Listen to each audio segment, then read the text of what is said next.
Hello, all you beautiful people out there. If you're new, welcome to my channel. Thank you for dropping by. I hope you enjoy it. Please consider subscribing. For my fans and subscribers, welcome back. I really do appreciate you. You're the lifeblood of this channel. Today's topic is Jim Jones' new wind for People's Temple. Not much else I need to say. Let's get on with the video. At this time, Jones thought a lot about the future of People's Temple. In Mendocino County, there weren't enough potential converts for temple growth. Meanwhile, in San Francisco, black pastors were urging patients that would be repaid after death in heaven. Patience seemed to be the only option until visitors to People's Temple came back. They shared their experiences, how the temple not only listened to them, but helped in tangible ways, like helping to fill out paperwork. So it seems like a lot of people in People's Temple joined for the right reasons in hopes of helping others.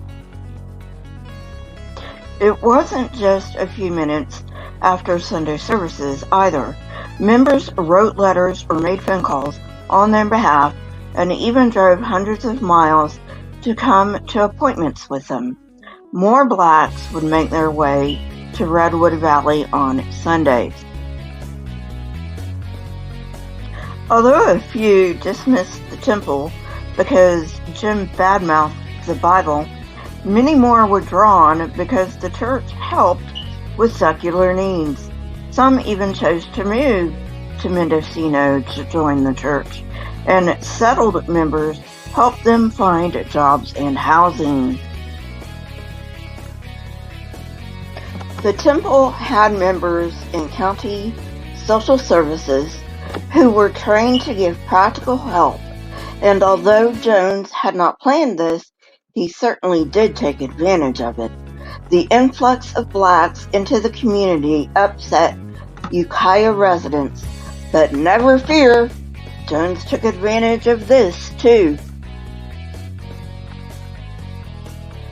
For any group that feels or actually is persecuted, the ties that bind that group grow stronger, and that's what happened here. Many younger whites joined out of the feelings of guilt of white privilege that they had experienced growing up, which reinforced their dedication. Like any good cult leader, Jones emphasized this us versus them narrative. One day, Jim Jr. came home from school asking what the N-word meant because a kid at school had called him that. Although Jim Jr. was not even upset at the meaning, Jones went on a tirade the next Sunday. New income, of course, followed the new members. Many of these new members included older people, with some requiring daily care. Marceline was now employed as a nursing home inspector. Since she and Jones had run nursing homes in Indiana, they bought properties, converting them into care facilities. They hired temple members as administrators and staff, and the care exceeded state requirements, while disability and Social Security more than covered the cost. All profits went to the temple, which funneled it into more outreach programs. As blacks increased membership and revenue, Jones looked for more ways of recruiting. He started attending all conventions and gatherings of the Disciples of Christ denomination, something he'd never done before. Jones invited other ministers to attend People's Temple, and many were so impressed that they began referring troubled parishioners to the church. These people were treated to a carefully orchestrated reception, greeted by individual temple members. These individuals would start praising Jones, how he cured cancer, raised the dead, etc. They were then escorted to reserved seats in the front, where other temple members would come chat with them, asking seemingly innocuous questions. Adult and children's choirs would sing. Then, of course, Jones would appear, and people would start praising him in testimonials. Visitors who did not buy into this bunk would be surprised when Jones would address them by name, seeming to know all about them. What they didn't know was that temple members who greeted them reported to Jim Jones. Many guests were accustomed to short sermons, so Jones's lengthy sermon surprised them. After service, everyone was served a hearty meal, because by this time it was well into the afternoon.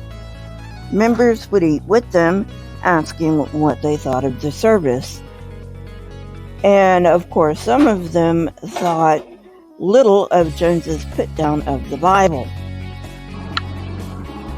They could, of course, choose to attend the evening service, but few did because they were very tired. Jim would then make some parting comments and emphasize that they could come back whenever they wished.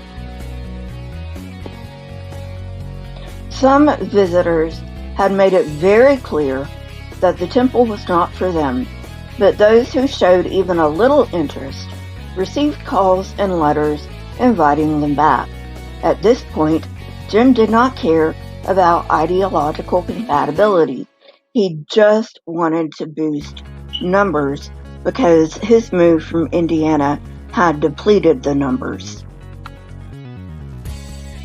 Those who did return generally had a private conversation with Jones because he had been briefed about them by his Confederates. He knew what to say to allay any concerns that they might have. At the end of 1969, he had built the church back up to around 500 regular attendees. Okay, so just a little note here. This is classic con man behavior.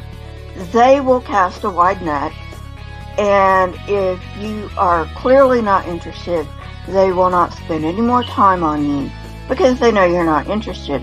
However, if you show any sign that you are interested, they will then spend the time to bring you into the fold.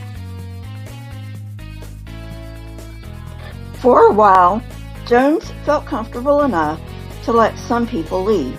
For example, Gary Lambra had joined the temple under the illusion that Jones was more than human, yet he was troubled by some of Jones's teaching, and it showed.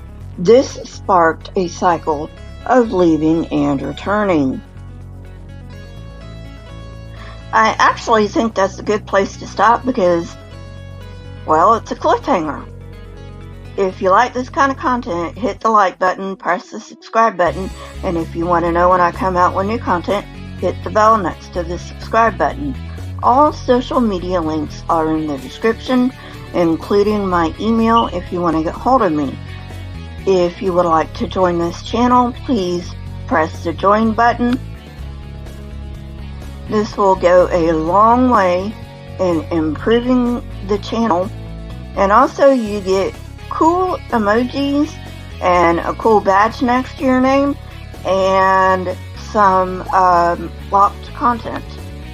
Also, you can become a Patreon if you want to support me over on Patreon. You will also get Patreon only content. However, please take care of yourself and your family first. Keep learning and searching for truth. Here are a few videos from my library. If you have not watched them yet, go ahead and watch them and tell me what you think. Please leave comments down in the comment section Not only do I love hearing from you, but they also trigger the YouTube algorithm. Until next time, friends, stay safe and goodbye. And a big shout out to my one and only member right now, Lisa Irwin. If you do become a member and you would like me to withhold your name, please just let me know. I will respect that.